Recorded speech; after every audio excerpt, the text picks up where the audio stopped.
Growing up, I was always a person who thrived on structure and principles. I believed in maintaining integrity and setting clear boundaries. My parents had instilled in me the values of respect and accountability, and these became the foundation of how I navigated relationships.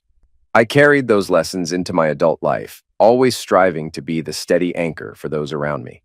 When I met Amber, I was captivated by her charisma and beauty. She had a magnetic energy that pulled everyone into her orbit, including me. We married young, full of optimism and ambition, and built a life together that I thought would stand the test of time. Our relationship wasn't perfect, whose is, but I believed we were solid.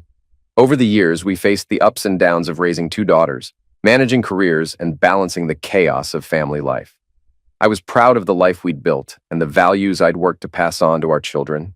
Over time, history shows that revolutions often adopt the oppressive traits of the regimes they overthrow.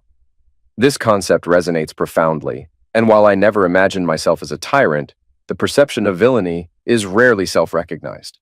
Those who embody such roles often rationalize their behavior, excusing actions they would condemn in others. They uphold strict standards of honesty, fairness, and respect, but frequently fail to apply these to themselves. If they experience deceit or disrespect, they express outrage, yet they normalize the same behavior when it benefits them. I wasn't always seen as a villain. To most people around me, the idea of me being one would have seemed absurd. Yet my wife and daughters seemed to think differently, casting me in this role. In a baffling turn of events, my objections to dishonesty were reframed as oppressive. After this upheaval, my wife Amber assumed the position of authority in our household. Amber was strikingly beautiful, with dark skin and a tall, commanding presence. Her family claimed Native American heritage, though her features seemed more Mediterranean to me. My name is Cabrik North, an unusual choice by my parents. Everyone calls me Cuba.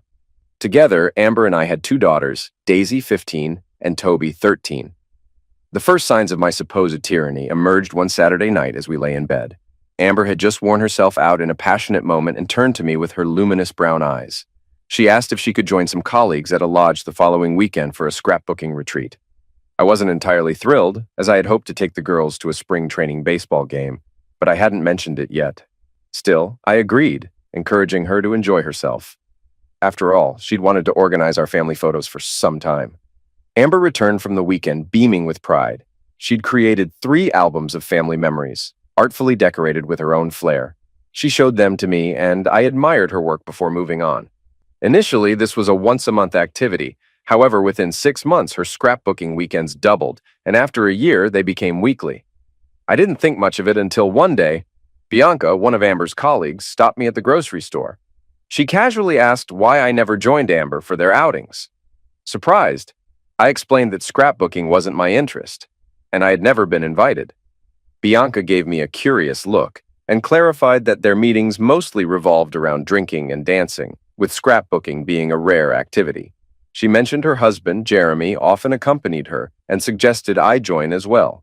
This revelation blindsided me.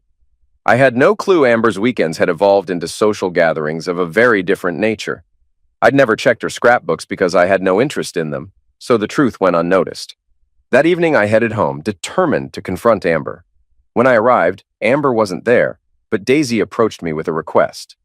Her boyfriend had invited her to a concert. She'd previously only gone out with him in groups, and I was uneasy about a 15-year-old attending a concert alone with a 17-year-old.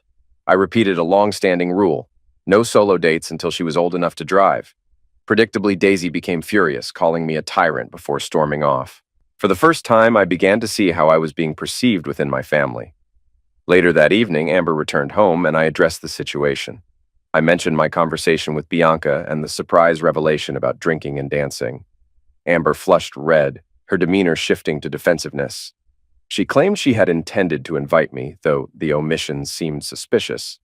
I sarcastically acknowledged how easily scrapbooking and partying might be confused. She countered that she wasn't obligated to inform me of every detail of her outings. Our conversation escalated as I questioned the secrecy of her activities. I noted that Bianca's husband accompanied her, which seemed to contrast sharply with Amber's insistence that it was a girl thing. Amber grew increasingly flustered as I pressed her about honesty, pointing out the discrepancies in her story. She accused me of being controlling, while I highlighted the lack of transparency in her actions. By the end of the argument, Amber stormed upstairs, clearly upset. I was left grappling with the realization of how much had shifted in our relationship. What began as innocent misunderstandings had grown into deep fissures of mistrust, leaving me questioning the dynamics of my role within our family. Dinner that night was thick with tension, as two members of the household had decided I was no longer worth speaking to. The silence was heavy, but I had no trouble sitting through awkward moments. Afterward, I settled in to watch a basketball game before heading upstairs. When I reached the bedroom, I found the door locked. Without hesitation, I retrieved the small, round key from above the frame, unlocked the door, replaced the key, and walked in. Amber was already in bed and immediately made it clear that I was not welcome. She insisted that I sleep on the couch, declaring that I wouldn't be allowed back into the bedroom for a long time. Ignoring her, I grabbed fresh clothes from my dresser and headed for the shower. When I finished, I returned to the bedroom and got into bed as usual. Her reaction was one of pure disbelief. It seemed she had assumed that locking me out would be enough to make me obediently retreat. Perhaps she had heard stories of men complying with such ultimatums, assuming it was a universal law that husbands automatically surrendered their place in bed when their wives decided so. But submission was not in my nature. I wasn't about to give up my own bedroom over an argument. Realizing I wouldn't budge, she stormed out, grabbing her pillow and a blanket, clearly intent on proving her point. I slept soundly that night while she struggled to find comfort elsewhere. By morning, she was already awake when I left for work. She looked exhausted, and it was clear the couch hadn't provided the restful sleep she had hoped for. When I returned home later that evening, I went upstairs to change and immediately noticed something was off. My belongings were gone. A quick glance around the house revealed that she had transformed the spare room, previously her so-called scrapbooking space, into a new sleeping area, now containing my clothes and a neatly arranged sofa bed. It was evident that she expected me to move in there permanently. That wasn't going to happen. Without hesitation, I began carrying my things back to the master bedroom. Halfway through, Amber noticed what I was doing and confronted me in the hallway, demanding to know why I was undoing her efforts. She stated that she had set up the spare room for me and that I would be sleeping there until I apologized. I made it clear that I had no intention of doing so and questioned whether this entire ordeal was her way of pushing for a divorce. Her expression shifted instantly, as if the thought had never crossed her mind, or at least as if she hadn't expected me to bring it up so directly. She protested, arguing that I was the one being unreasonable, and reminded me of the harsh words I had used against her. She emphasized that after 17 years of marriage, I had never spoken to her that way before. I pointed out that she had never given me a reason to before now.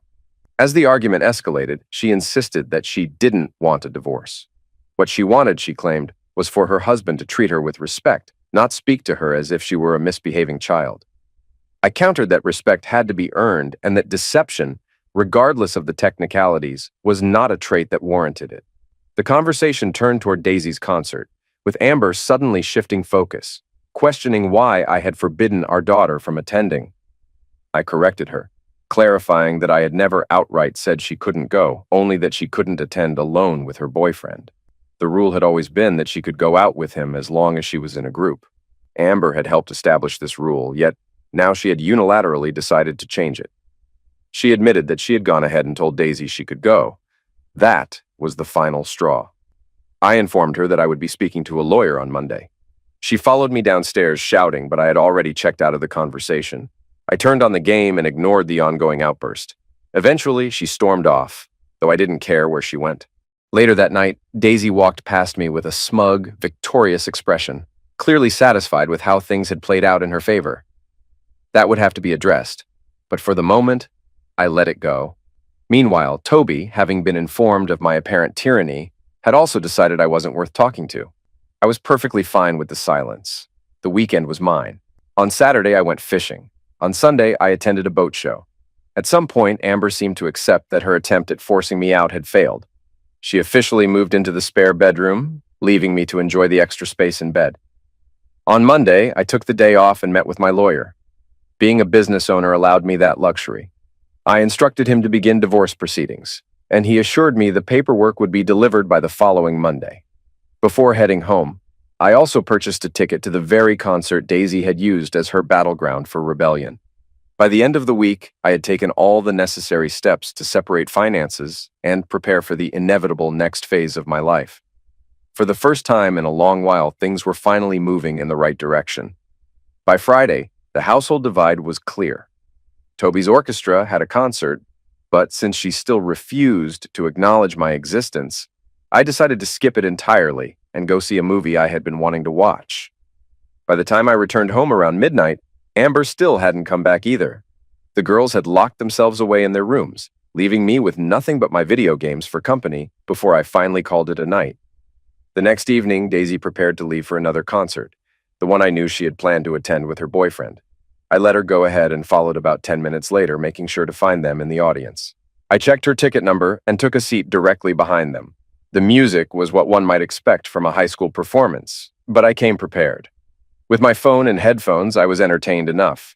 When Daisy noticed me, she was visibly stunned, and the momentary shock quickly turned into seething resentment. I didn't acknowledge her reaction, but I certainly enjoyed it.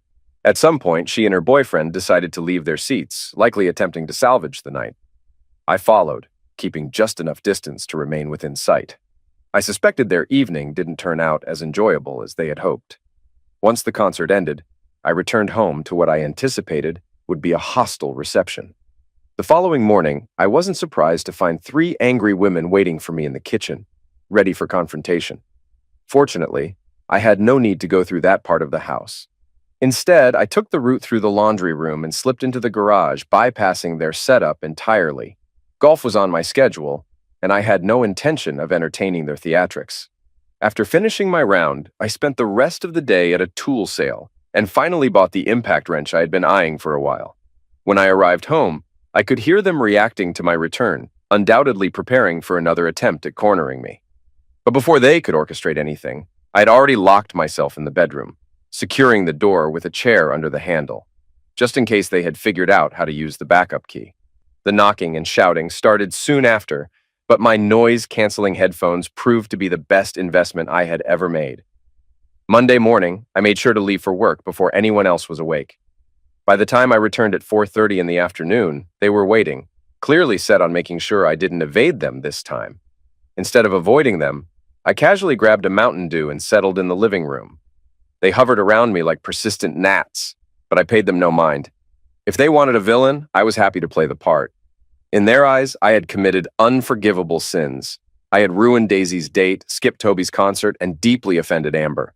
The way I saw it, everything was falling into place. My reign as the so-called tyrant was proceeding right on schedule. Just before 5, the doorbell rang. When I opened it, a delivery man stood before me, holding a set of legal documents. He had the look of someone you wouldn't want to cross. A shaved head, tattoos creeping from his collar, yet dressed in a sharply tailored suit. His demeanor was all business. He stepped inside and efficiently completed his job without a word beyond what was necessary. Amber introduced herself, and once the paperwork was in her hands, he departed, leaving behind a heavy silence. Amber tore open the envelope and visibly paled as she read its contents. She sank onto the uncomfortable couch, clearly shaken, while I leaned back in my chair, sipping my drink as if nothing unusual was happening. Toby, sensing something serious, asked what was wrong. She wanted to know who the man was and what he had delivered. Amber didn't answer immediately. Instead, she turned to me with an expression that suggested she was seeing me in a completely different light for the first time. Then she finally voiced the realization that had just hit her. She understood now that I was filing for divorce. With measured calm, I reminded her of the situation she had created. There was, of course, the matter of the drinking and dancing that she had conveniently failed to mention. Then came the decision to move my belongings into the spare bedroom, the insistence that I sleep on the couch, and her unilateral decision to override my parenting when it came to Daisy's concert. Lastly, I let her know that I was fully aware of where she had been on Friday night. For years, they had all lived comfortably, never lacking anything. All I had ever asked in return was love and respect. Yet, despite everything I had provided, they had chosen to undermine me. It had become clear that they preferred to see me as the villain, so I decided to play the role to perfection. I made sure each of them understood the consequences. Daisy's dreams of getting the Camaro she had planned for her 16th birthday had just been derailed. Toby's expensive band camp, that was no longer in the budget. And as for Amber, I wished her luck with the mortgage, car payments, utilities, club memberships, and health insurance. All expenses she would now have to manage on her office manager's salary. Their faces reflected pure disbelief, as if they hadn't anticipated any of this. Amber, her voice hoarse, finally asked where I planned to go. I had my answer ready. Mexico seemed like the perfect choice. There, I could live like a king, complete with a chauffeur and a household staff. Perhaps I'd even meet a beautiful woman with a couple of kids who would actually appreciate me. Everything was already mapped out, and I had no doubts that life would be enjoyable. I wished them the best in finding happiness on their own terms. I stood up, retrieved my pre-packed suitcases, and carried them to the truck. It took 3 trips, but during the entire process, none of them spoke or even moved from their spots. They remained frozen, unable to fully process what was happening. That night, I checked into a room at the Hampton Inn. After settling in, I changed and headed down to the pool, swimming until exhaustion set in. When I felt rested enough, I spent some time in the jacuzzi before returning to my room. As I was drying off, my phone lit up with an alert. 3 missed calls, all from Amber. 1 voicemail. I played it back. Her tone was no longer one of anger or defiance. It was pleading. She wanted to talk. She insisted that the girls and she needed to sit down with me to try and work things out. She reminded me that I had said I loved them, and if that were still true, I should give them a chance to fix things. Now she was ready for a conversation. Maybe, just maybe, she was even willing to admit her deception. But this time it would happen on my terms. I sent her a simple reply. It's late. I spent the last 17 years here and you had every opportunity to talk. Instead, you moved into the spare bedroom and made sure I knew my place. This time I took care of things myself. The phone started ringing almost immediately. I ignored it. Within minutes, 3 text messages arrived, 1 from each of them. Daisy and Toby pleaded for me to reconsider, asking me to give them a chance to talk things through. Amber, as expected, repeated the same tired refrain, insisting that everything could still be worked out if I just came home. Rather than engage in another back and forth, I sent a single reply. I would meet them for breakfast at Iggy's at 8 a.m. on Saturday. I knew they would hate it.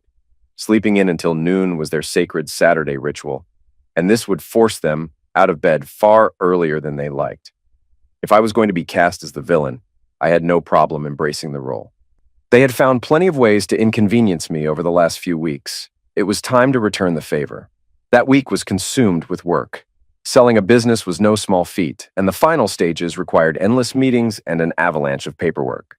Talbot Manufacturing had been pursuing a deal for years, and I finally signed over my company to them.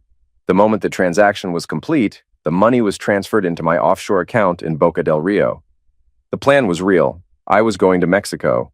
The language was no barrier. I spoke Spanish fluently, and I had connections there who assured me I would enjoy the lifestyle. More importantly, the fortune I had accumulated was securely mine, beyond Amber's reach. A proper tyrant always ensures his wealth stays in his own hands. By the time I arrived at the restaurant on Saturday morning, everything was in place. My bags were packed, and my plane ticket was tucked inside my jacket. The girls showed up about 10 minutes later, sliding into the booth. Amber beside me, Daisy and Toby across from us. My briefcase sat beside me, filled with everything necessary for what would likely be our final conversation. They were eager to talk right away, but I made them wait until we had ordered. Once the food arrived, the conversation began. Daisy spoke first, launching into an emotional speech about how difficult I had been lately. She accused me of being a control freak, claiming that my behavior had pushed her to lash out. But then she softened.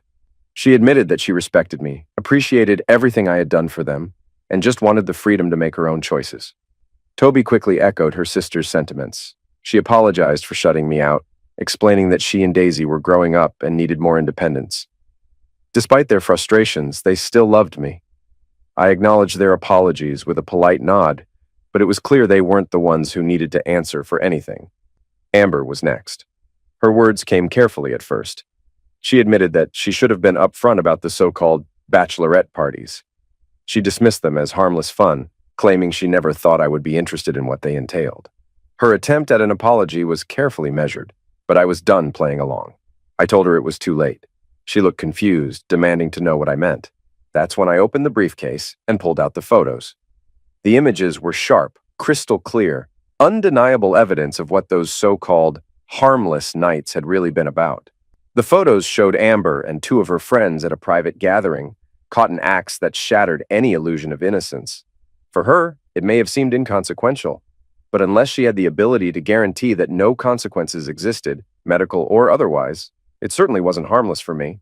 I informed her that I had already been tested. The doctor confirmed that I was in the clear. Maybe she should consider doing the same, considering the people involved hadn't bothered with protection. Amber's face went pale as she processed what was in front of her. The girls leaned in, trying to see what had shocked her so badly. In a panic, she snatched up the photos and flipped them face down on the table. Confusion turned into desperation. She demanded to know how I'd gotten the photos. The answer didn't really matter, but I gave it anyway. When I told her I had hired a lawyer, I hadn't been bluffing. The lawyer had arranged for a private investigator who had followed her the previous Friday. That was all it took. The floodgates opened. She broke down sobbing, insisting that I was never meant to find out. She tried to frame it as nothing more than a brief indulgence, a moment of excitement she had convinced herself was necessary. She reminded me that she had never been with anyone else before when we married, and she hadn't wanted to go through life wondering what she had missed. This, she argued, was never supposed to affect us. It wasn't meant to hurt me. She begged me to believe that it had only happened once. Her logic was laughable. I pointed out the absurdity of her justification. Since when did ignorance prevent harm? If a person has blocked arteries but doesn't know it, does that stop a heart attack from happening? If someone has cancer but isn't diagnosed, does the disease suddenly cease to exist? Her actions had been a cancer, eating away at the foundation of our marriage. By the time the damage became apparent, it was already too late. She had claimed that she couldn't bear to live her life wondering what she had missed. Well, I had no intention of spending the rest of my life wondering what it would be like to enjoy my fortune without someone leeching off of it. Surely, by her logic, I had just as much right to chase my own fulfillment. Amber bolted from the restaurant, barely able to contain her sobs. Toby turned to me, stunned. She couldn't believe I'd gone through with it. I told her that her disbelief was the real disappointment. The truth, after all, is what sets people free. Daisy, still in shock, tried to find words but struggled to speak. When she finally managed, she accused me of being cruel. I reminded them that they didn't need to stay in the presence of someone so heartless. If I was as terrible as they believed, they were free to leave. And they did, rushing after their mother without another word. With that, I settled the bill and headed to the airport. An hour later, I was on a plane, leaving everything behind. Regret settled in somewhere over the clouds. I replayed everything in my mind, wondering if there had ever been a moment where this could have been avoided. I had been happy for 16 years. I had built a life, a family, a future I believed in. And now, all of it had crumbled. The weight of it sat heavy in my chest. And so, I did what I always did when things felt unbearable. I closed my eyes and took a nap. The flight had been long, and by the time I woke up, we were about an hour away from Heroica Veracruz. As I sat there staring out the window, my mind wandered back to everything I had left behind. Amber had sealed her own fate. She had made her choices and would now have to live with them. The girls, on the other hand, were just that. Girls. They had been swept up in the chaos, manipulated by their mother's version of events. Regardless, I would make sure they never went without anything. My lawyer was handling the financial arrangements, and if they ever wanted to see me, I would ensure it happened. If they didn't, well, they had their mother to rely on, for whatever that was worth. 6 months passed before I heard from Toby. My lawyer reached out first, letting me know she had been trying to contact me. When I called, Daisy was the one who answered. She didn't recognize my voice at first, but when I asked to speak to Toby, she hesitated before passing the phone over. The moment Toby heard my voice, she broke down. She apologized repeatedly, her words tumbling over each other as she tried to explain what had happened since I had left. Amber had spiraled. She drank constantly, surrounded herself with a revolving door of men and her so-called friends from work, and, according to Toby, was likely using something stronger than alcohol. For the first time, Toby admitted what she hadn't been willing to say before. Life had fallen apart since I had left.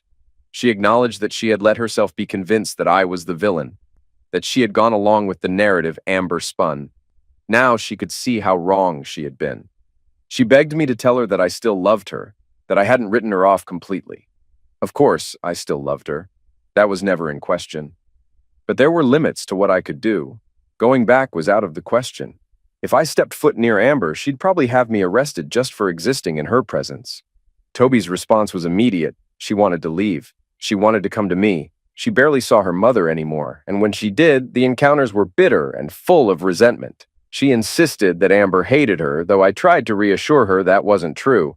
But then she explained why she felt that way. She had gotten a bad grade at school and Amber had exploded. In the heat of the moment, Toby had snapped back, telling her mother she had no right to judge her after driving away the only good thing in their lives. The reaction had been swift. Amber, drunk or high, had slapped her across the face, called her a worthless brat, and made it clear she wasn't going to tolerate any backtalk. Toby sobbed through the phone, her voice raw as she admitted she had been so blind to the truth before. She had been manipulated, just like Daisy, into believing that I was the controlling tyrant in the household. She could see now how wrong that was, and pleaded with me to help her. I promised her I would figure something out. Minors couldn't travel internationally without parental consent, and Amber would never willingly allow her to come to me. But I wasn't about to let bureaucracy stand in the way. I gave Toby my direct number and told her to call me the next day. Then I reached out to my lawyer. Legally speaking, all she needed to leave the country was a valid passport and a signed letter of consent from me. The Mexican authorities wouldn't question it, and Amber wouldn't even need to know. I already knew she had a passport. We had traveled to France as a family the year before. I drafted the necessary documents, faxed them to my lawyer, and set the plan in motion. Toby was ready the next day. She told Amber and Daisy that she would be spending the weekend with a friend, took a taxi to the airport, and boarded her flight. I debated having my lawyer accompany her, but that would have made him an accomplice, and I didn't want to drag him into this any more than necessary. Besides, I knew Amber. If she found out, she would be vindictive enough to press charges against anyone involved. By the time Toby walked down the ramp at the airport, I was already there waiting for her. She spotted me instantly and ran across the pavement, tears streaming down her face as she threw herself into my arms. I lifted her off the ground, holding her tightly, feeling the weight of months of distance dissolve in that moment. She had changed. She was taller, her frame filling out with the beginnings of adulthood. She was stunning, her mother's dark skin and deep brown eyes only making her features more striking. But she was mine, too. And the way she looked at me with unfiltered emotion told me that she had finally realized what I had known all along. She had never lost me.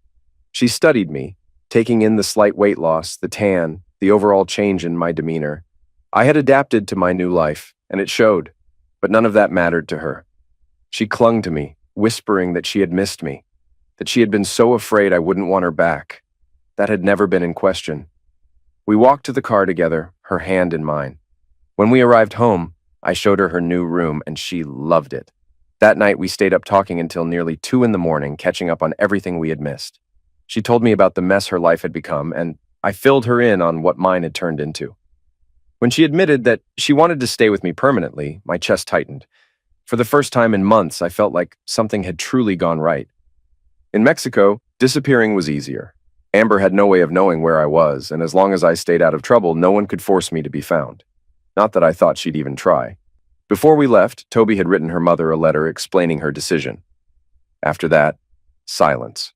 A full year passed before we heard anything from Amber or Daisy. During that time, Toby flourished. She adapted effortlessly, excelling in school and becoming fluent in Spanish. With her complexion, she blended in naturally, and for the first time, life felt peaceful. No drama, no tension. Then, out of nowhere, my lawyer emailed me. Daisy had reached out. She wanted to talk. To avoid any interference from Amber, I had my lawyer get her a prepaid phone. We scheduled a time when she could speak freely, and I called. She answered immediately, her voice thick with emotion. She was crying so hard I could barely understand her. When she finally calmed down enough to speak, she dropped a bombshell. She was pregnant. The sobs started again, but I let her get it all out. I wasn't angry, only protective. I knew how my father would have reacted, and I refused to be that kind of man. My daughter needed help, and I wasn't about to abandon her. I asked about her plans and whether Amber knew. Her response was bitter. Amber had dismissed her, called her an idiot, and offered no support. She revealed that her mother had refused to let her use birth control, and despite trying to be responsible, something had gone wrong. A broken protection, bad luck, she wasn't sure. The father had disappeared the moment he found out, leaving her completely alone. Worse, she learned she had no health insurance. Amber had never bothered to sign her up. At nearly 19, she was pregnant, abandoned, and overwhelmed. She felt like her life was over. I reassured her that it wasn't. It had just become more complicated. The real question was what she wanted to do. Her answer was immediate. She didn't want the baby. She refused to bring a child into the world with a man who had already run from his responsibility. More than anything, she wanted out. She had seen how Toby had found a new life with me, and she desperately wanted the same chance. Through her tears, she begged me to take her in, to forgive her, to let her start over. Of course, I said yes. She had always been my daughter. Nothing could change that. When I told Toby, she wasn't happy. Things had been peaceful, and she feared Daisy's arrival would ruin that. But as we talked, something shifted in her expression, recognition. She realized Daisy was making the same mistakes she had once made, and just like I had forgiven Toby, it was only right to give Daisy that chance too. Daisy's return followed the same steps as Toby's. I arranged everything, ensured she could leave without interference, and met her at the airport. The reunion was emotional. The sisters spent hours talking, untangling the damage of the past year. She didn't look pregnant, which I asked about, and she confirmed she was only 6 weeks along. She was firm in her decision. She wanted a pregnancy termination. In Mexico, that wasn't an option, so I arranged for a clinic in Houston. We flew there, took care of it, and were back within a week. Personally, I had always been against pregnancy termination, but this wasn't my decision to make. If ever a choice belonged solely to a woman, it was this one. Had she been further along, I might have struggled with it more. But at that moment, my only role was to support her. A week later, Daisy was herself again, lighter, freer, like the girl I had always known. She was the complete opposite of Toby in every way. Where Toby had inherited her mother's dark features, Daisy had my family's blonde hair and a taller, more delicate build. They were night and day in both appearance and personality, yet they had always been inseparable as children. Within days, they settled back into the dynamic they had once shared, and for the first time in years, I felt like I had both of my daughters back. My reign as the so-called tyrant had officially ended. Not that it had ever truly bothered me. The title had only ever been a projection of Amber's own resentment, an illusion designed to justify her choices. And now, she had inherited the role herself. The girls saw her for what she truly was, and she was left to navigate the wreckage of her decisions alone. The revolution had ended. Not long after, my lawyer informed me that Amber had started harassing him. She wanted to know everything, where the girls were, where I had gone, what my intentions were regarding the divorce. She also made it clear that she was selling the house before she lost it. I felt nothing. There was no anger left, no satisfaction in knowing she was struggling. I didn't care about the house or the money. I had enough, and I had no interest in punishing her.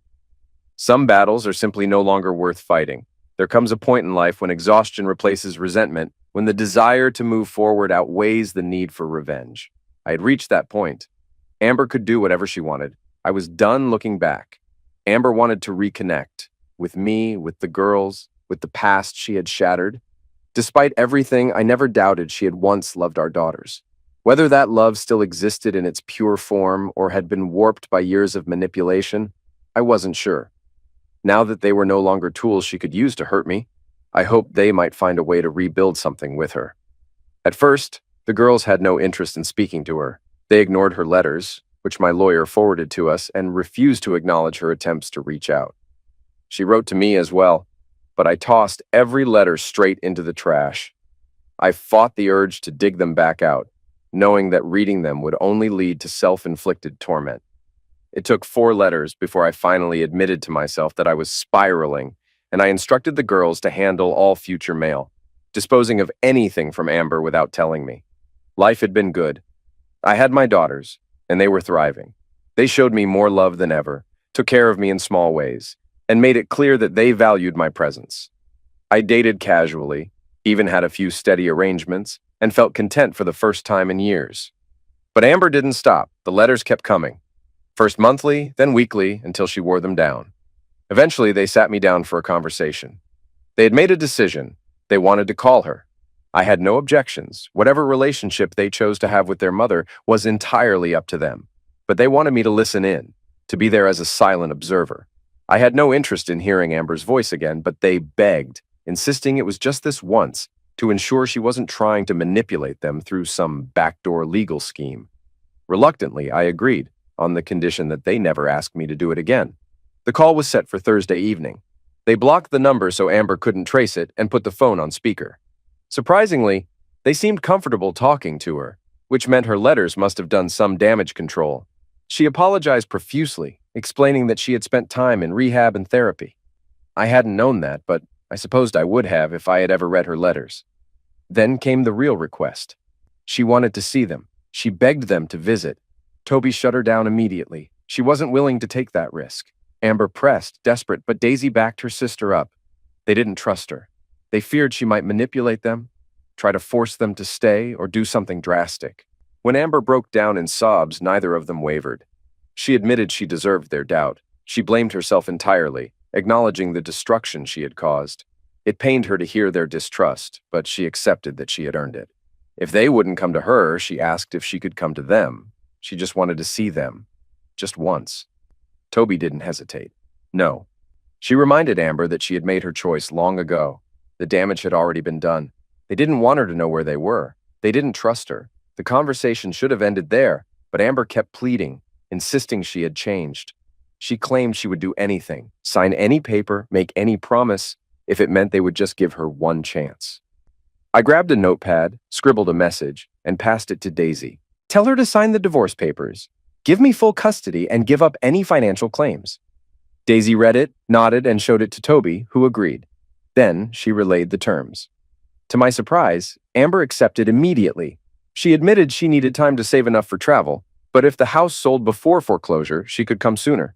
She promised to sign the paperwork immediately, finalizing the divorce in 60 days. Then, cautiously, she asked how I was doing. Toby shook her head, keeping her response curt.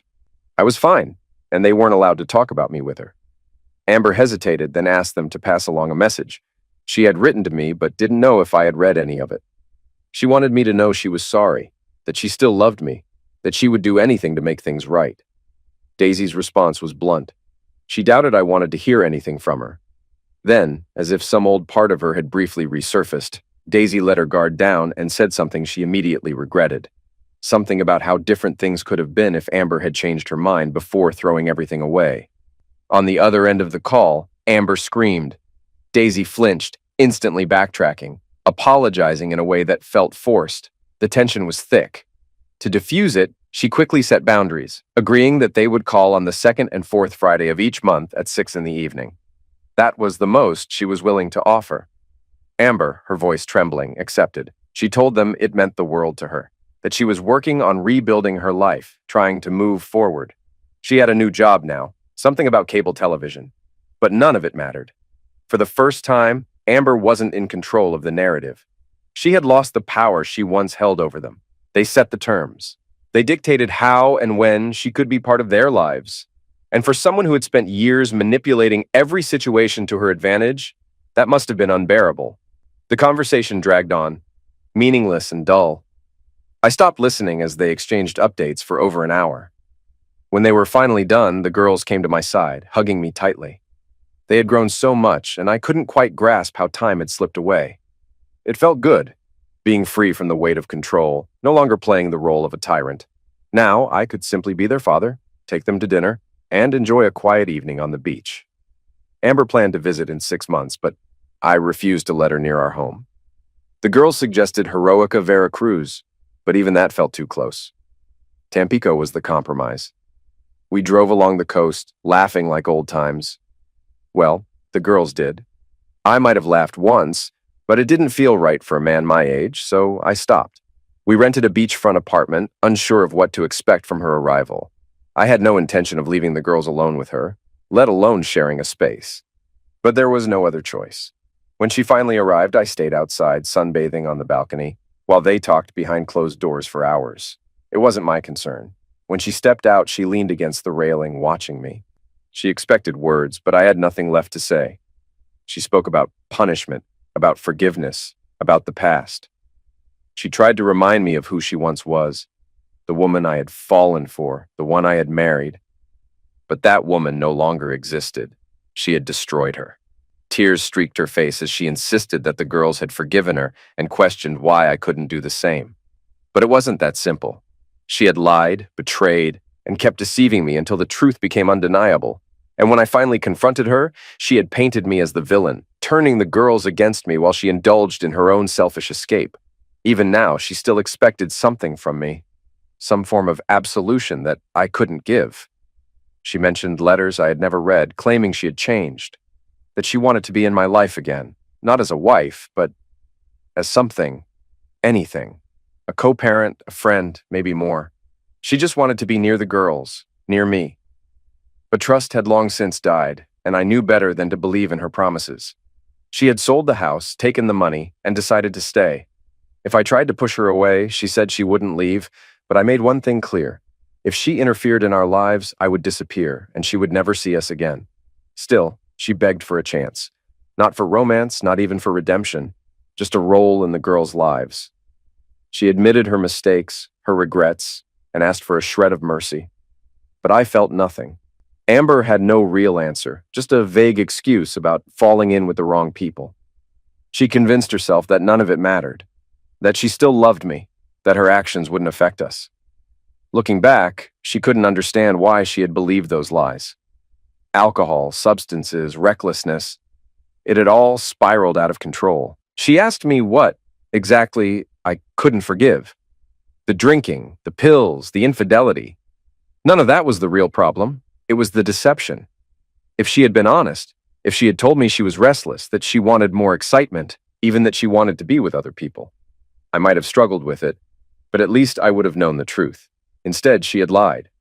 Worse, she had turned me into the villain, pushing me out of my own home, making me the problem. I had only ever loved her and the girls, yet she had disrespected me in every way possible. Tears streamed down her face. She whispered apologies, saying she had been scared and desperate, that she should have talked to me instead of destroying everything. She looked lost, broken. Even tyrants can show mercy sometimes. I pulled her into an embrace, letting her cry into my chest. She hadn't lost everything. The girls still wanted her in their lives, and as much as I resented what she had done, I wanted them to have their mother. I told her I would try to forgive, at least enough for us to co-parent. We wouldn't be together again, but maybe if she stayed on the right path, we could find some kind of friendship.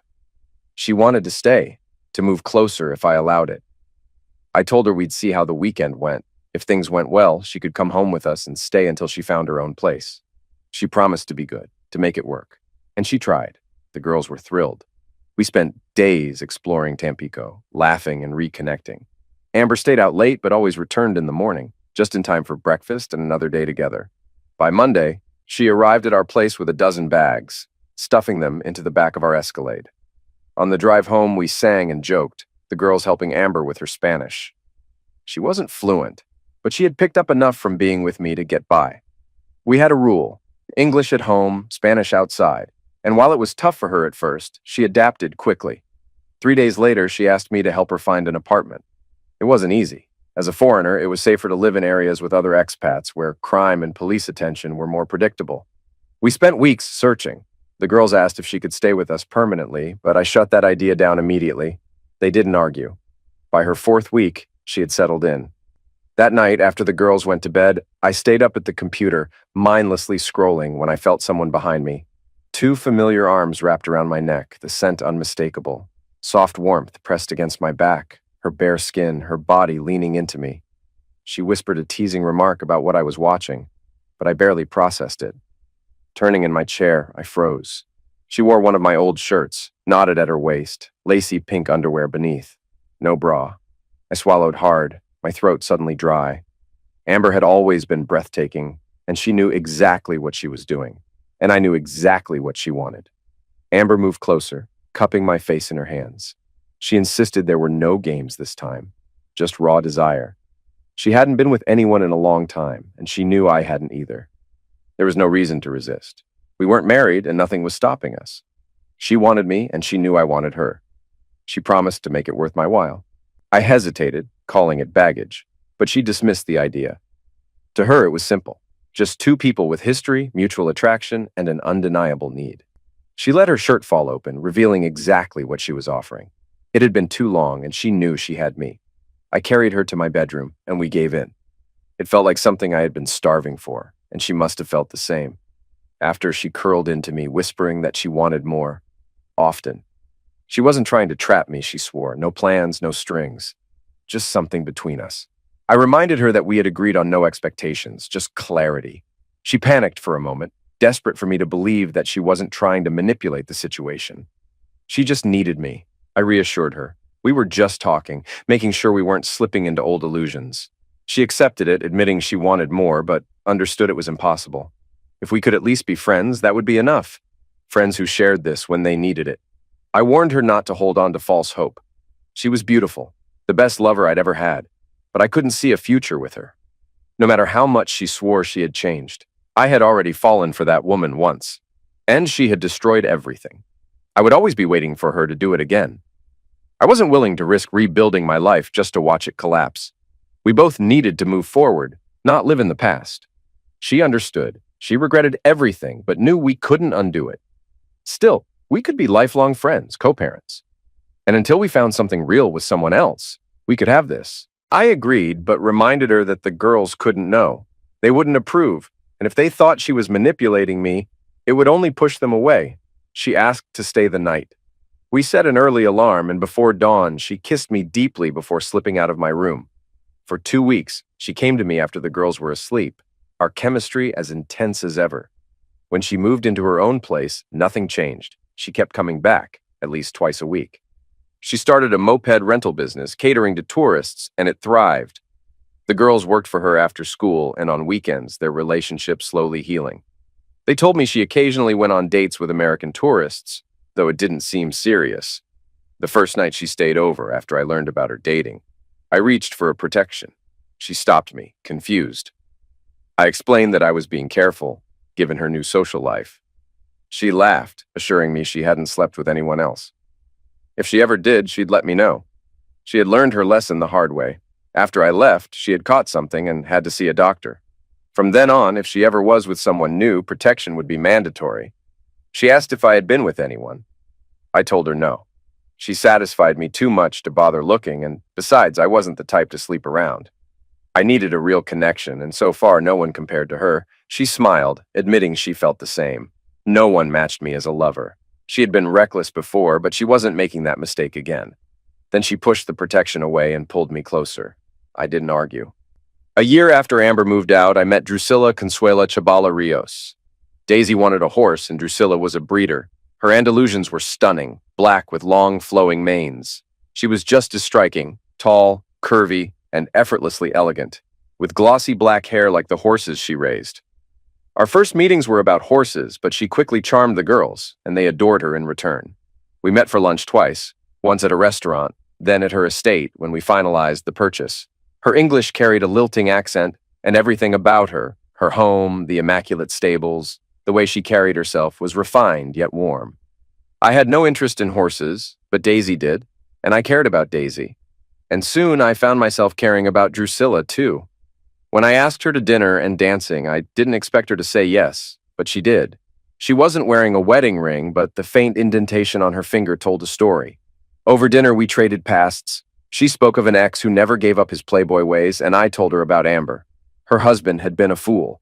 Any man who wasn't satisfied with a woman like her had to be dead inside. Just watching her, listening to her talk, stirred something in me. After dinner, she took me to her club, and we danced. She was incredible, graceful, magnetic. Holding her in my arms, breathing her in, feeling the warmth of her body against mine. It was intoxicating. When she pressed against me, teasing but deliberate, it was one of the most erotic moments I had ever experienced.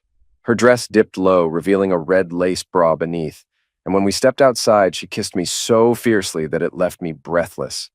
She wanted to see me again, and I had no intention of saying no. For 2 months, we went on dates a few times a week. Then she invited me to a picnic on her property. We walked to a secluded spot by the river, spreading a blanket beneath the willows. She leaned back against me, fitting into my arms as if she belonged there, and we talked for hours. As the sun dipped lower, she tilted her head to look at me, her deep brown eyes holding mine. She kissed me first, her lips soft and deliberate. Then, in a whisper, she made it clear what she wanted. Right there, beneath the trees, we made love. Afterward, we lay in the fading light, her body warm against mine. Eventually, we dressed and made our way back to the house. Before I could leave, she asked me to stay the night. I laughed, saying we had to let the girls know. She grinned and sent them a message, her phone buzzing almost instantly with responses. "They want pictures," she laughed. We fell into bed again, and I thought I was spent for the night until she convinced me otherwise. The next morning, she made me breakfast, her eyes watching me with something deeper. And then she asked the question, "Do you love me?" I nearly choked on my juice, making her laugh. I hesitated, choosing my words carefully. Yes, I loved her. It had only been a few months, but she was everything: smart, independent, passionate. But my life was complicated. My daughters came first. She understood, nodding without hesitation. Love for a woman like her was one thing, but love for one's children was another. That was how it should be. Then came the harder part: Amber. We weren't together, but we were co-parents. There was history, baggage. Before Drusilla and I had even started dating, Amber and I had slipped once, but not since. Still, I needed to be upfront about my past, about what Amber's presence meant. Drusilla listened, watching me carefully. Then she asked the one thing I hadn't fully admitted to myself. "Do you still love her?" I exhaled. Probably in some way. Not the same way I once had, not romantically, but we had shared too much life for those feelings to disappear completely. She had changed, returned to the woman I had once married, and I didn't want to see her fall apart again. Drusilla said nothing for a long moment, but something in her expression softened. When she finally walked me to my car, she kissed me so deeply that my head spun. Driving home, I felt lighter than I had in years. The moment I stepped inside, the girls practically tackled me. "This is amazing!" Daisy beamed, squeezing me tightly. Toby grinned beside her, nodding in agreement. I wasn't sure what they had been texting with Drusilla, but whatever it was, they clearly approved. From that moment on, it felt like my wedding was inevitable. My daughters, my ex-wife, and my girlfriend were all in on it, conspiring behind my back. But before I could even process what was happening, I had to face an uncomfortable meeting with Amber. I had dreaded this conversation, but to my surprise, my fears were completely unfounded. 2 days later, she burst through the door, throwing her arms around me, kissing my cheek, practically vibrating with excitement. I was caught off guard, unsure what was happening. She gushed about Drusilla, saying she had met her and absolutely loved her. She called her perfect for me, which, coming from Amber, was nothing short of shocking. But it also gave her the courage to finally admit something she had been avoiding. She had met someone too. His name was Maxime, a French expat. I called him Max, and he didn't seem to mind. He was easygoing, friendly, and completely devoted to Amber. The girls didn't exactly embrace him, but they tolerated him with mild amusement, and he took it in stride. He wasn't particularly inspiring, but for Amber, he seemed just right.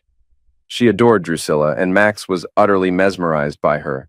But while Amber was falling for Max, she and the girls were laser-focused on another mission: getting me married as quickly as possible. Before I even knew what was happening, I was being dragged to a jewelry store to pick out a ring. I had no memory of proposing, but somehow a June wedding was officially on the calendar. When the day arrived, Drusilla was breathtaking, my daughters were radiant, and Amber orchestrated the entire event with suspicious efficiency. After the ceremony, we were whisked away in a limousine to the airport. Max had arranged for us to honeymoon in France, at his house in Nice. I had no doubt it would be an unforgettable adventure.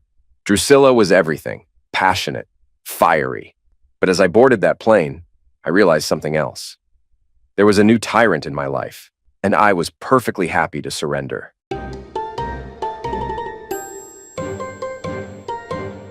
In high school, I was a pretty typical student, focusing on classes, sports, and my social life. I wasn't particularly popular, but I had a tight-knit group of friends. It was during this time that I met Agnes, a girl with a bright smile and a quick wit. We clicked right away, sharing many of the same interests, and over time, our friendship grew into something deeper. By senior year, we were inseparable, and people at school saw us as the classic high school couple. Everything felt perfect. After graduation, Agnes and I planned to attend the same college, and our future together seemed set. We often talked about marriage, and I genuinely believed I had found the person I'd spend my life with. Back then, I couldn't imagine anything that could come between us. I first met Agnes in 9th grade, and by the following year, we were regularly dating. From 10th grade on, our relationship was solid. We made it through high school without any major problems, and as cheesy as it sounds, we had our first physical engaging moment together after senior prom. Once that part of our relationship began, it became a regular thing. We had been talking about marriage since 11th grade, but decided to wait until after college to make any big decisions. College changed Aggie. In high school, everyone knew we were a couple, and the guys stayed away from her. But that didn't carry over once we got to college. While there were a few familiar faces from high school, most of the students were from other places. The guys didn't see Aggie as my girlfriend. They saw her as a beautiful girl, and she was constantly getting hit on. I knew it was happening, but there wasn't much I could do. We had different majors and took separate classes, so we usually only saw each other in the evenings after classes and after I finished work. The attention started to affect Aggie. She became more flirty, to put it simply. Several times I saw her walking with other guys, laughing and talking, but I was across the quad and she didn't notice me. A couple of times I took a shortcut through the student union between classes and saw her in the cafeteria, once with a guy and another time with two guys. It didn't hit me until much later that I never saw her with other girls, always guys. It didn't worry me. We were a couple, right? We were in love, right? We were planning to get married, right? So I had nothing to worry about, right? She was gorgeous, so of course guys would be drawn to her. But she was mine, and she showed it every night when we were together. Years later, we graduated, got jobs in our fields, got married, and started a life of wedded bliss. For almost 6 years, I was blissfully unaware, living what felt like an ideal life, until everything came crashing down. My wake-up call came by accident. I was at my desk when Molly from the mailroom dropped off some files. I picked up the top one and began reviewing it, wondering why it had been sent to me since it concerned an account that Wally Bergman was handling. Wally was an old friend from high school and college. About halfway through, I noticed a serious mistake.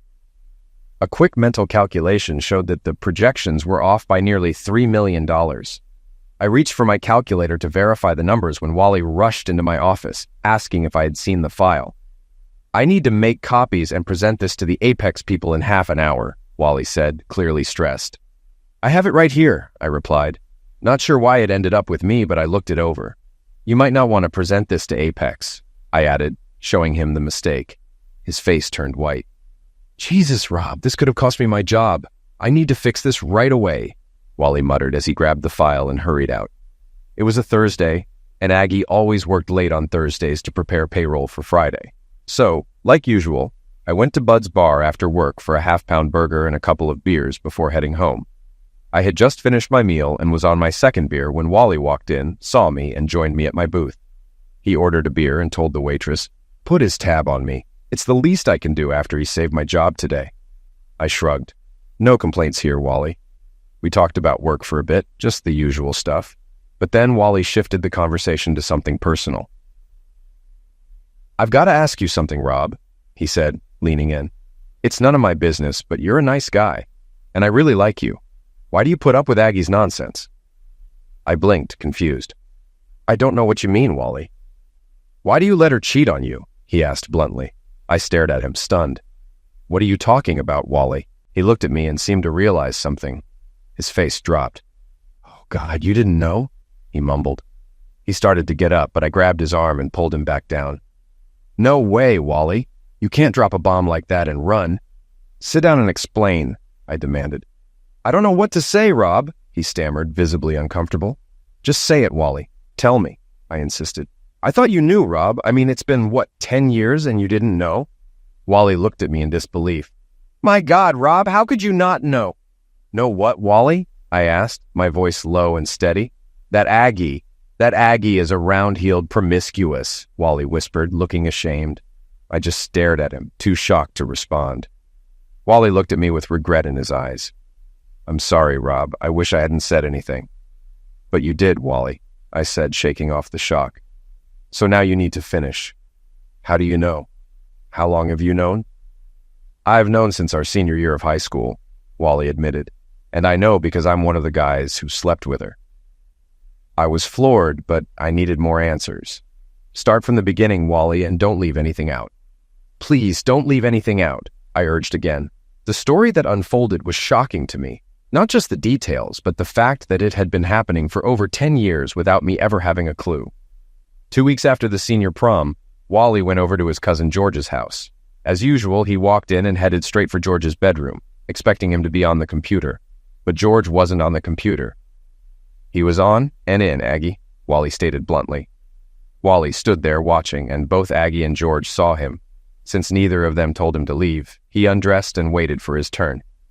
"We took turns with Aggie until she said she had to get cleaned up to meet you when you got off work at Jessup's Market," Wally explained. "He and George would sleep with her whenever I was at work until George got serious with Melody Martin." She slept with me for a couple of weeks, and then one day when I stopped by, she was already with Mike Bella and Justin Walsh. I undressed and joined in. The three of us were with her until she had to leave to meet you, Wally admitted. He continued. I shared her with several other guys, and many times she'd sleep with a group of 6 or more. I know we were friends, Wally went on, but it wasn't like we were best friends, you know. And remember how we were at 18, always thinking about Zex. He looked at me and added, you guys were kind of going steady, but I didn't think it was that serious. I mean, if you were really serious, would she be sleeping with anyone who came along? And it didn't stop in college, Wally added. I remember her schedule freshman year, Monday through Thursday and Tuesday through Friday with no classes on Wednesday. Her last class on Monday through Thursday ended at 2, and on Tuesday through Friday at 1. I don't remember your schedule, Wally continued, but when you got out of class, you went to work. When Aggie got out of class, she was off to someone's bedroom. Wednesdays were like all-day Zex marathons. It was like that all through school, Rob. Schedules changed, but the constant was Aggie fooling around until you got off work. I'm making it sound like it was every day, but it wasn't, he clarified. 2 or 3 times a week. Most of us were shocked when you and Aggie got married. We thought you had to know what she'd been doing. But you married her anyway. A lot of us figured maybe you were one of those guys who liked your woman with other men. Tyler even thought maybe you two were into open relationships, but no one ever saw you with another girl. We always saw Aggie with other guys. I had no idea, Wally, I finally managed to say. Damn, Rob, I'm sorry to be the one to tell you, but since you didn't know, it's likely you don't know that she has a regular Thursday night date with Bob and Bill Howard. On the Tuesday nights when you go bowling, she's with Mark Willard. I don't know who else she sees or when, but it's safe to assume that anytime you're off doing something, Aggie is too, Wally said confidently. He paused before adding, not that it matters much, but I stopped being with her after you two got married. A single woman is one thing, but fooling around with a married woman is a whole different story. I don't know what to say, Wally, and I don't know what I'm going to do, but I'm definitely going to do something. I finished my beer and stood up to leave. I stopped and turned to Wally. Thanks, Wally. Thanks for the burger, the beer, and for waking me up. As I drove home, I kept replaying what Wally had told me in my head. Did I really believe it? Part of me wanted to say no way. Aggie loved me, and she wouldn't do that. But another part of me knew Wally wouldn't lie. He had to know I'd check on what he said. And if it wasn't true, how could we keep working together? The answer was simple. We couldn't, and Wally was aware of that. It was going to be tough enough working with him knowing what he and Aggie had done, but I figured we'd get past it eventually. After all, I remembered being a teenager, constantly thinking about Zex. I knew that if another guy's girlfriend had offered herself to me back then, and if I didn't have Aggie, I'd probably have taken the chance. The real question was, what the hell do I do now? I didn't have an answer, but one thing was clear. Aggie and I were over. Maybe, just maybe, I could have overlooked a one-night drunken mistake or even a short-term affair if Aggie convinced me it wouldn't happen again. But 10 years of cheating? No way. That night, I pretended to be asleep when Aggie came home after finishing payroll. I ignored her touch. She wants to give me sloppy seconds, I thought, and I'm not going to take it. I'd unknowingly been taking them for years, and it hadn't eliminated me. But now I knew the truth, and just the feel of her hand on me made my skin crawl. For the first time ever, I didn't get in hardness when she touched me. I woke up before Aggie the next morning, made coffee, and was reading the paper when she came downstairs. What happened to you last night? She asked. I came home aroused and eager, and you were already in bed. That's not like you, Rob. Something I ate didn't sit well with me. I went to bed early, I lied. Well, I hope you're feeling better today. You'll need to make up for last night, she teased with a smile. As soon as I got to work, I called Felix Mather, a friend from high school who now practiced corporate law. I asked him to recommend a take-no-prisoners divorce lawyer. Crap, Felix responded. I frowned, confused. What's that supposed to mean? I asked. It means I was hoping this wasn't happening, that you're actually looking for a divorce lawyer, Felix explained. It means what I thought you and Aggie had isn't what you actually have, and that you finally found out about her. I was taken aback. What did you think we had? An open marriage or something? I asked. How else could Aggie do what she was doing and still stay with you? Felix replied. Everyone knew you were devoted to her. It only made sense if you were okay with it. Believe it or not, Felix, I had no idea what she was doing. Not until yesterday. There was a brief silence on the line, before Felix finally said, "Call Tom Sweet and tell him I sent you." I contacted Sweet and mentioned Felix had recommended him. He said he could see me that day if I could be there by 1. I agreed and showed up on time. Sweet laid out my options, ranging from an amicable separation to an Attila the Hun scorched earth policy. "We're not in a no-fault state," he explained, "and infidelity is a valid ground for divorce. But to use infidelity, you need solid evidence. Hearsay isn't enough." "How do I get the evidence?" I asked. He handed me a card that read, "Gaston Marshall, private investigator. His office is just across the street. I can call him now and see if he can meet with you." "Please do," I replied. "I want to get this over with as quickly as possible." Sweet made the call, and 10 minutes later I found myself in Gaston Marshall's office, learning what needed to be done. Unfortunately, one of the main things required was for me to act completely normal around Aggie, giving her no reason to suspect that I was no longer the clueless fool she was used to. "As unpleasant as it may be," Marshall said, "you can't change your routine. If you're having sex 3 or 4 times a week, you'll have to keep doing it. If you usually initiate, you need to keep that up. Just remember, it's no longer about making love, it's just physical. Don't do anything that might cause her to change her behavior. It's crucial she stays unaware of the shift in your relationship." I went back to my office, swallowed my pride, and called Aggie at work. We had a habit of going out for dinner every Friday night and breakfast every Sunday morning, so when I reached her, I asked, "How about trico cheese for dinner?" She agreed. While I was eating veal, Marsala and Aggie was enjoying her rigatoni with white wine. Employees from Marshall Investigations were busy installing wireless cameras and listening devices in our home. As I sipped my Merlot, Marshall's instructions echoed in my mind. "It's natural for you to want to look for the hidden cameras, but you have to resist that urge. If she catches you, everything we're working for could fall apart. You also need to act natural in the bedroom, which won't be easy unless you're comfortable with being watched. The system is sound and motion activated, and you will be on camera. Don't let the idea of my employees watching you interfere. There's a switch that lets you turn off the system while you're home," he had warned. "But people tend to forget to turn it back on when they leave. My advice? Leave the system running and pretend you're filming a spicy tape." After dinner, I asked Aggie, "Feel like grabbing a few drinks and maybe going dancing?" "No," she said. "We need to get home so you can make up for last night." On the drive home, she slid over next to me and unzipped my pants. "Be careful, sweetie. Don't crash and make me bite something off." In my head, what she was doing wasn't special anymore. It was just the same thing she had likely done with 100 other men over the past 10 years. But as disgusted as I was, after a few minutes, my body reacted. Soon, it was over, and I pulled into our driveway. "Hurry up and get to the bedroom," Aggie commanded. I couldn't follow Marshall's advice. There was no way I could act natural knowing I might be performing for an audience. It would already be hard enough to pretend everything was normal while being physical engaging with Aggie. So I went to where the switch was and turned the system off. I left my cell phone on the car seat, figuring I'd see it when I left the house, reminding me to turn the system back on. I wasn't sure if Aggie noticed or not, but I didn't make love to her that night. I just went through the motions. Unfortunately, once wasn't enough for her, and I had to go 2 more rounds before she let me sleep. The next morning, I got up and dressed for my usual run. Before I left, Aggie reminded me, "I won't be here when you get back. I've got a hair appointment, but I should be home by 2. I had always wondered why her hair appointments took from 9 in the morning until 2 in the afternoon. Aggie used to say it was because she ended up gossiping with the other regulars and sometimes went to lunch with them. That could have been true, but after everything I'd learned recently, I suspected she was probably meeting one of her friends, either before or after the appointment. As I left, I made sure to turn the system back on. I doubted anything would happen while I was out on my run, but I knew I had to get into the habit of keeping the system on whenever I wasn't home. The switch only controlled the cameras. The listening devices and phone tap were always active. After my usual 5-mile run, I returned home and headed down to the basement, where I had told Marshall to store the recorders. I thought it was the best spot since Aggie rarely went down there and almost never into my work area. There were 2 receivers in the cabinet, one for the listening devices and phone tap, and the other for the DVD recorder connected to the wireless cameras. I checked the phone tap recorder, and sure enough, my suspicions were confirmed. I played back the recording.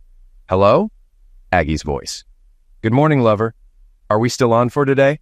A man's voice asked, one that sounded disturbingly familiar. "You bet.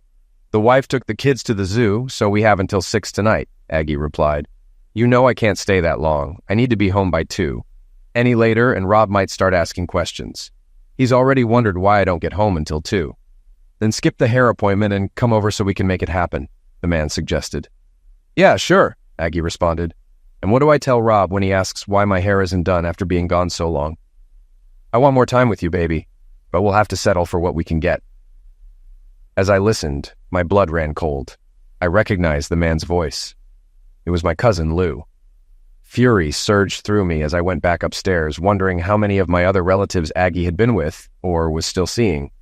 By the time Aggie got home from her so-called hair appointment, I had managed to get my anger under control. I kept it together, and about an hour after she got back, I faked a fall down the basement stairs. I think I pulled a muscle or something. My back's injuring me, I told her. That excuse would buy me a few days of not having to be physical engaged with her. On Monday, I called Aggie at work and said, I'm going to be out of town on Tuesday. I'll be gone until Friday, but I'll be back in time to take you out to dinner. Of course, there was no trip. I figured it might be a waste of 3 days, but I didn't think so. I traveled about once a month for work, and Aggie was always home when I made my nightly check-in calls.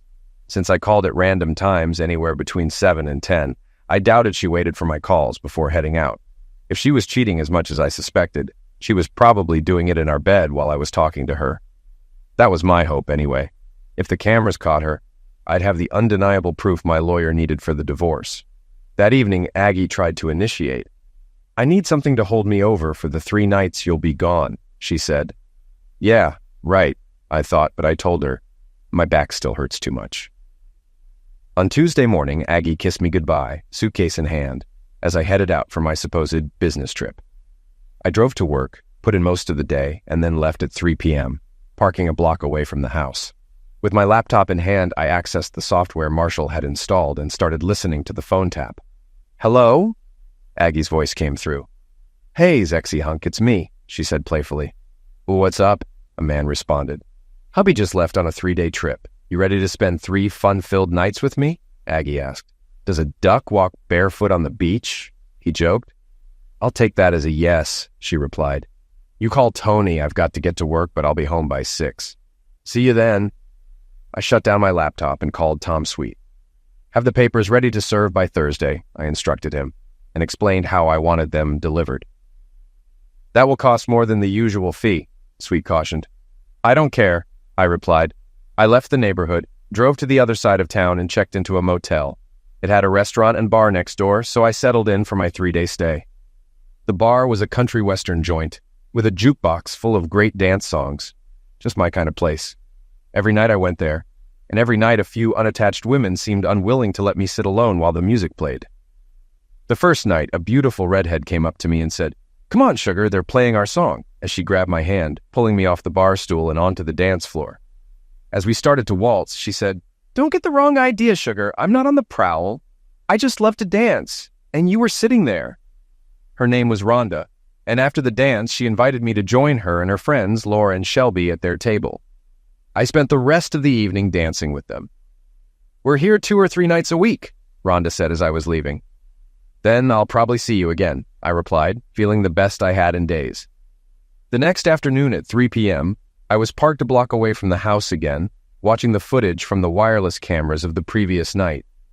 The 2 guys who had joined Aggie in the bedroom were at least 6 years younger than her, and I wondered if it was youthful energy she was chasing. The scene wasn't anything special, just standard stuff, but it was surreal to watch my wife being double-teamed. What I was really interested in was the audio. I expected to hear Aggie mocking me or my lovemaking, but to my surprise, she didn't. She never even mentioned me, except when one of the guys said he wished they could meet up more often. Aggie apologized, saying, Sorry, but my husband comes first. Wednesday followed the same pattern. The only time she brought me up was to remind them, You need to be out of the house by 6 in the morning. None of the neighbors are early risers, so I want you gone before anyone sees you. By Thursday morning, they left promptly at 6, so I called my attorney and moved the serving of the papers to Friday morning. At 5:45 a.m. on Friday, I was parked just down the street. At 5:55 a.m., the front door opened and the 2 men walked out. As they turned to say goodbye to Aggie, they spotted a man standing by the door. He stepped forward, handed the papers to Aggie, and walked away, leaving her and her companion standing there, stunned. I pulled up in front of the house and honked, making sure Aggie saw me. I waved goodbye and drove off. The papers she received weren't just legal documents. They included a letter from me. It said that I never wanted to speak to her again unless it was through our attorneys. I didn't want to hear excuses or promises that it would never happen again. I didn't want to hear that she only loved me or that the sex with others was meaningless. I didn't want to hear that we could move past this because of our love. I didn't want any of the typical lies cheaters come up with when they get caught. Of course, Aggie ignored the letter. 15 minutes after I drove off, my phone rang. It was Aggie. I let it go to voicemail, along with the next 7 calls from her. When I got to work, I told my secretary, "Martha, I've left Aggie. Don't put any of her calls through." She nodded. As I turned to head into my office, another thought occurred to me. "Oh, and Martha, if she shows up, tell her I'm not in. Say I'm meeting with a client." Martha gave me a sympathetic smile. "No problem, Mr. Burns." 5 minutes later, I spoke with Iris at the front desk. "If my wife shows up, call me and stall her. Give me enough time to slip out the side door. I'll head to the cafe and wait until she leaves." "I've got you covered, Mr. Burns," Iris assured me. I thanked her and thought, not for the first time, that a good secretary is worth her weight in gold. Aggie called my cell 17 times that day. I ignored every call. During lunch, I called my dad and brother to fill them in on what was happening.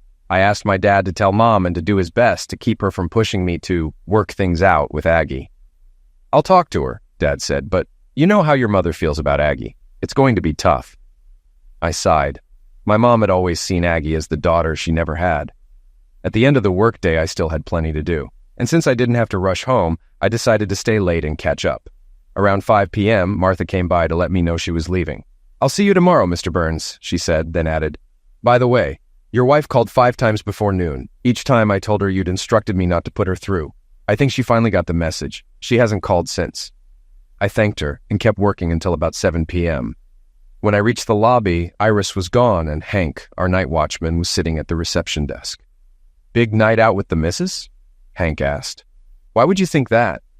"She's out there waiting for you," Hank said, nodding toward the parking lot. "We're getting a divorce, Hank," I explained. "She wants to talk, and I don't. If she knocks, don't let her in. And if she uses the intercom, tell her you're alone in the building and that the log says my car's here because it wouldn't start. Let her know the towing company's coming in the morning to take it to the shop." "No problem, Mr. Burns. Divorces aren't fun. I've been through 2 myself." I nodded and slipped out the back door to avoid Aggie. I looped around the block, crossed the street, and walked down the alley to the back entrance of Dave's Diner. I took a seat where I could keep an eye on Aggie, who was still waiting by my car. I ordered the special and watched her while I ate. Halfway through my dessert, I saw her approach the building and press the intercom. Hank must have followed my instructions because after a short while, she returned to her car and drove off. I finished my dessert, had one last cup of coffee, and then left. Later that night, I stopped by a bar for a couple of beers. There were a few women sitting alone, clearly hoping for a dance partner, but I wasn't in the mood. I had my 2 beers and left. Saturday morning was hectic. I had a lot to take care of, things I should have handled before serving Aggie the divorce papers. I just hoped it wasn't too late and that she hadn't already done what I should have done first. I went to the bank and cleaned out all the joint accounts. I took the certificates of deposit and my personal papers out of the safe deposit box, but left all of Aggie's belongings there. I also took off my wedding ring and left it in the box for her to find. Afterward, I stopped at the Waffle House for breakfast and used my phone to cancel our 2 joint credit cards. That left me with just a Visa and an American Express in my name. Aggie had her own 2 cards, so all I really did was prevent her from taking cash advances on the joint cards. Once I finished breakfast, I drove back to the motel, parked, and called a cab to take me to the nearest Avis rental office. I rented the cheapest car they had and returned to the motel, spending the afternoon lounging by the pool and reading a book. Before dinner, I turned on my phone to check messages. There were 9, all from Aggie. I deleted them and turned the phone back off. That night, the bar was packed. It was Friday and they had a live band playing. I found a spot at the bar and ordered a beer. Halfway through it, I felt a tug on my shirt. I turned and saw Rhonda standing there. "Hey, cowboy," she smiled. "Why are you sitting here when there's a seat at our table for you?" "I didn't see you with the crowd," I admitted. To be honest, even if I had, I wouldn't have joined. I wouldn't want to take things for granted. Nonsense, come on, she insisted, pulling me toward the table. Laura and Shelby were there too, and I greeted them as I sat down. There's something off about this picture, I said, looking at the three of them. 3 stunning women, sitting alone, and you had to come get me? That's just not right. We get attention, Rhonda explained, but it's usually from idiots. They see the wedding rings and assume we're here looking for a fling, just some wives out to cheat. We're here to dance, and only a few guys get that. The rest think they're God's gift to women, and we have to fend them off. After the other night, I knew they saw me as safe. We know you're one of the good guys, Rhonda said with a wink. You've got an open invitation to join us whenever you're here. It's none of my business, so feel free to tell me to back off, I began cautiously. But I've got to ask, why are 3 beautiful married women spending time here without your husbands? Fair question, Rhonda acknowledged. Laura's husband is in the Army Reserve and got deployed to Afghanistan. She was going stir-crazy alone, so we started bringing her out. Shelby's husband works evenings, and mine's a long-haul trucker who's gone a lot. We've teamed up to keep each other company, and we love dancing, so here we are. What about you? She asked.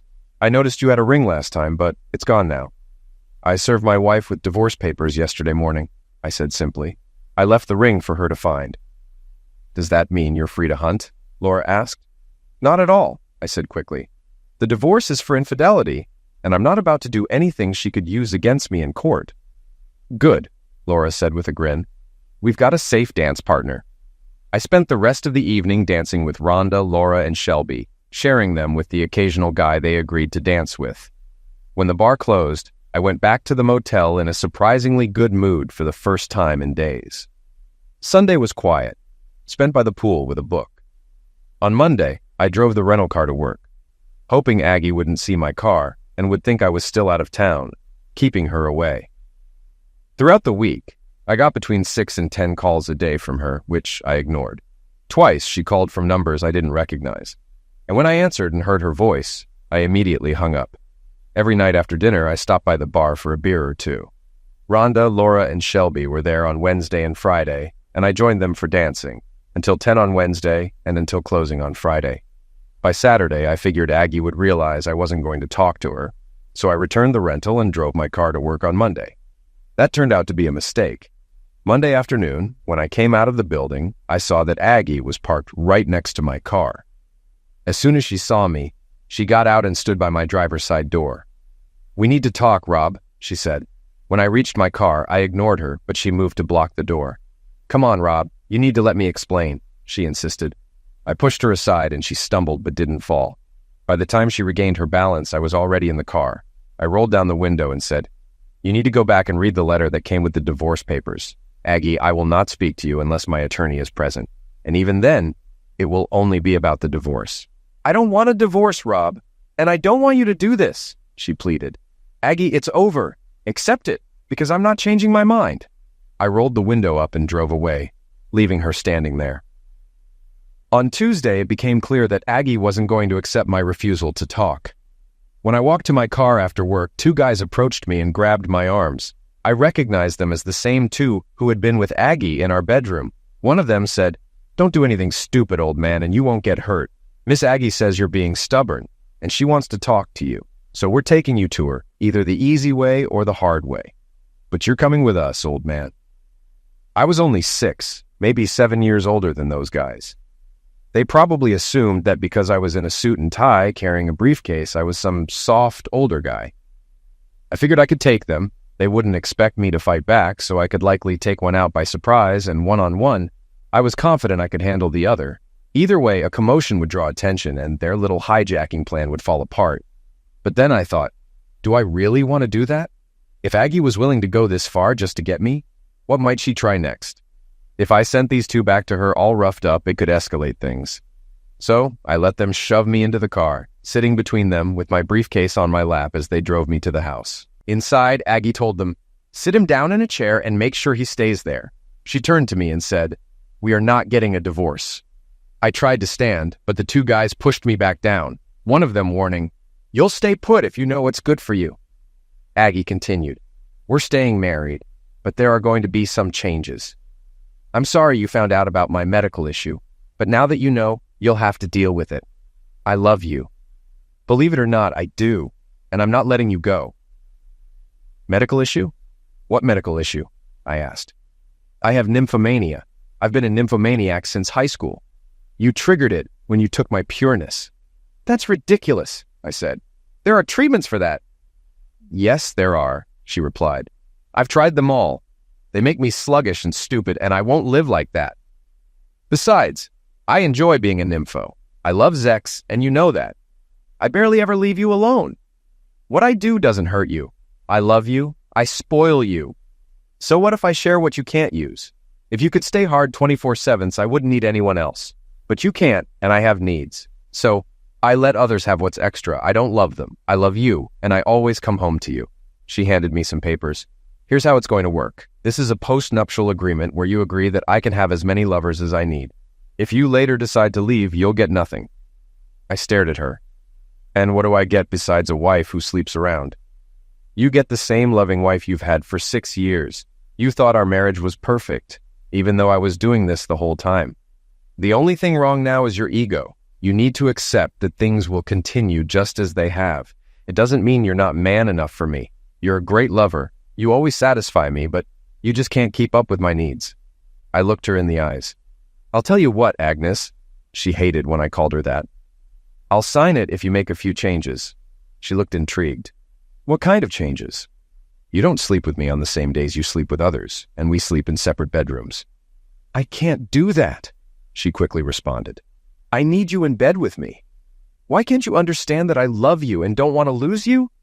That's fine, Agnes. Don't make the changes, I said casually. I didn't want to sign your so-called agreement anyway. Agitated, she shot back. Fine, I'll make the changes, and I'll work on getting you back in bed later. She stormed off, saying, I'll go make the changes on the computer and bring it back.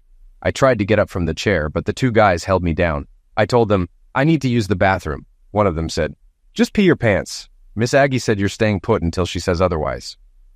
5 minutes later, Aggie returned with the revised document. She read it to me and asked, where do I sign? I gestured to the pen she was holding. Your goons won't let me get up. Let him up, she instructed them. I stood, walked over to her, and set my briefcase on the table. I took the pen from her, but then set it down, saying, not that I don't trust you, but I'm going to read it to make sure it says what you claim. I picked up the papers, read through them, and then laughed. I tore the document in half and threw the pieces in her face.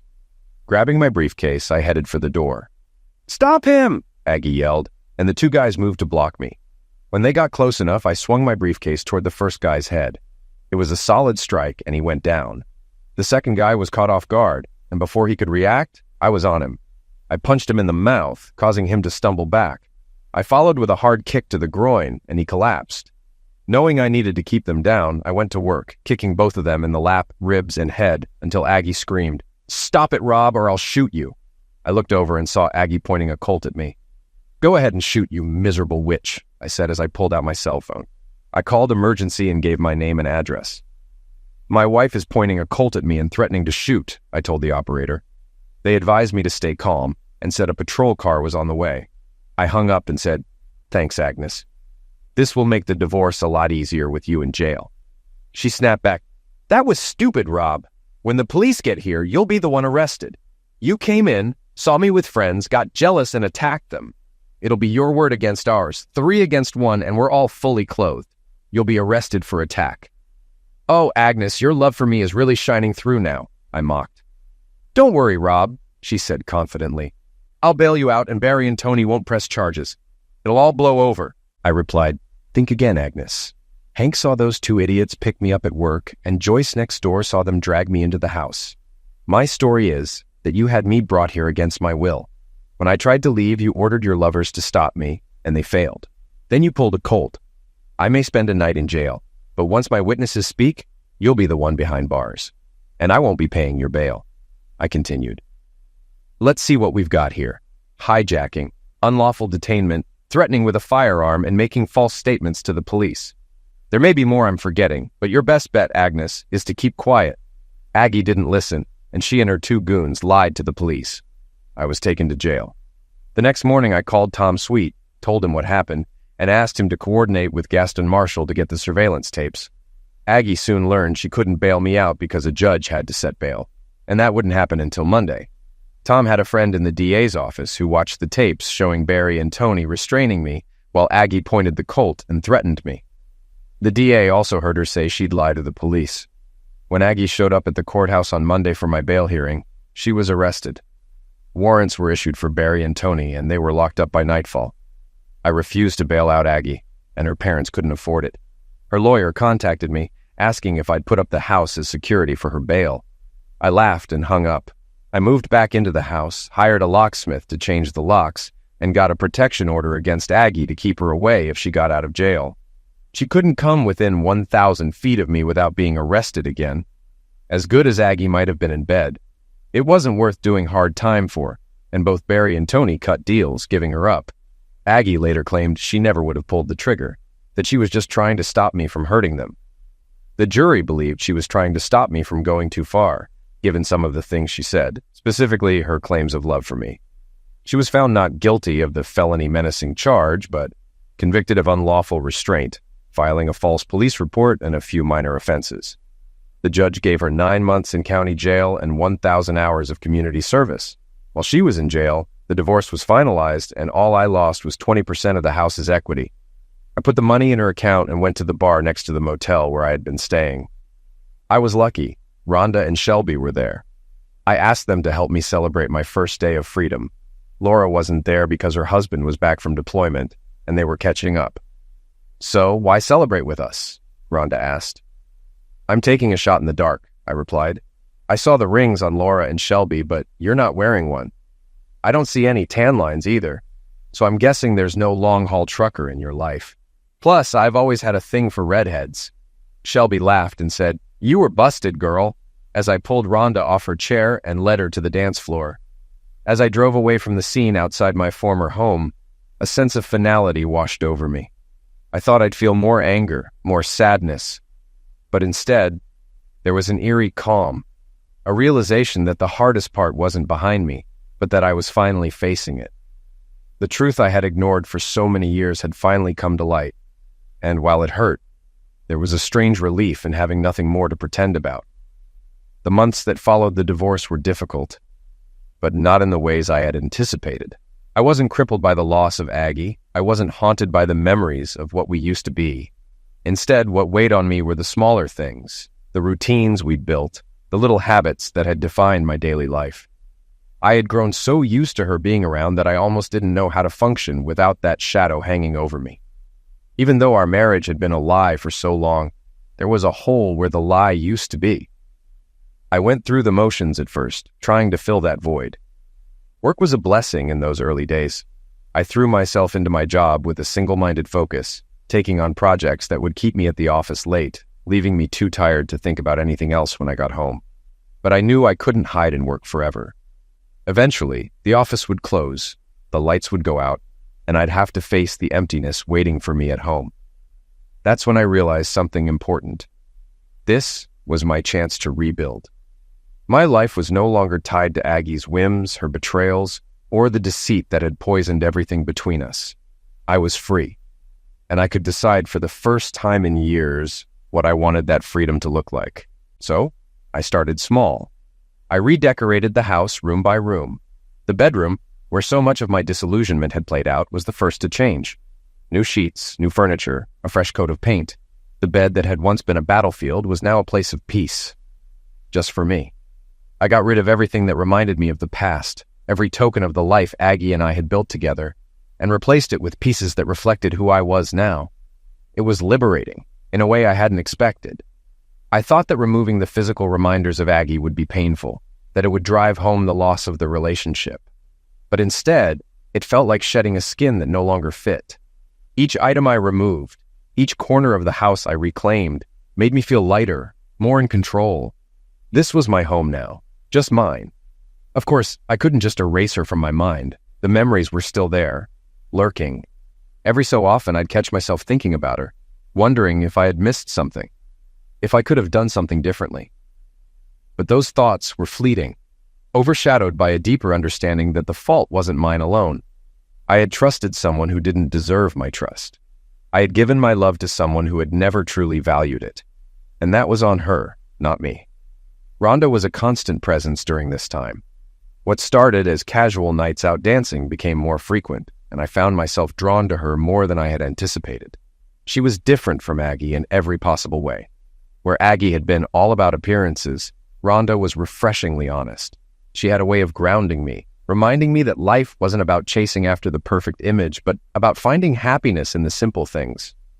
We spent more time together, and slowly, I began to see a future where I wasn't defined by the wreckage of my past relationship.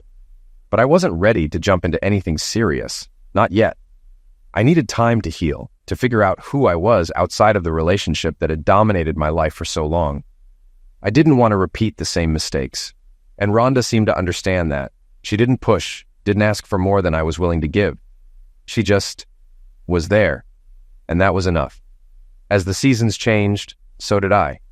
I began to fill my life with new experiences. I reconnected with old friends, the kind I hadn't spoken to since high school or college, and realized how much I had let those relationships fade because I was so consumed by my life with Aggie.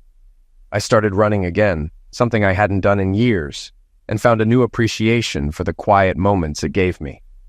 The mornings became my favorite time of day, before the world woke up, when it was just me, the open road, and the sound of my feet hitting the pavement.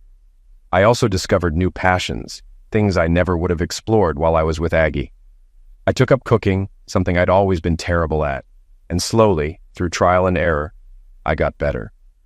There was something satisfying about creating something from scratch, about knowing that I could nourish myself in a way that wasn't just physical. It was symbolic of the way I was rebuilding my life, one meal, one day, one step at a time. There were still hard days, of course. Days when the weight of the past felt too heavy to carry, when the memories of betrayal came rushing back, uninvited. But those days became fewer and farther between. With each passing month, the pain dulled, replaced by a growing sense of hope.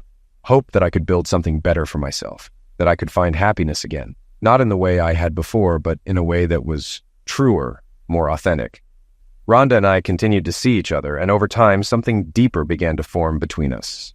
It wasn't the whirlwind romance I had experienced with Aggie, but that was okay. In fact, it was better. This was something built on trust, on mutual respect. I wasn't rushing into it, and neither was she. We were taking our time, getting to know each other slowly, and that felt right. One night, as we sat together on my porch watching the stars, Rhonda turned to me and asked, "Do you ever think about what might have been if things had been different with Aggie?" I thought about it for a moment, then shook my head. No, because if things had been different with her, I wouldn't be here now. I wouldn't have learned what I needed to learn, and I wouldn't have met you. She smiled, a soft, understanding smile, and we sat there in comfortable silence, both of us content with the present, not weighed down by the past. In the end, I realized that what I had gone through, as painful as it was, had shaped me into the person I was now. The betrayal, the heartbreak, the loss, it had all been part of my journey. And while I wouldn't wish that kind of pain on anyone, I also wouldn't change it, because it brought me to a place of clarity, of peace, where I could finally see myself, not as the sufferer of someone else's lies, but as someone who had survived, someone who had come out the other side stronger, wiser, and ready for whatever life had in store for me next. This was my story now, my life, and I was determined to live it on my own terms. Whatever came next, I knew I'd face it with open eyes, a steady heart, and the knowledge that I was capable of more than I had ever realized. And for the first time in a long time, I felt free. Truly, deeply free.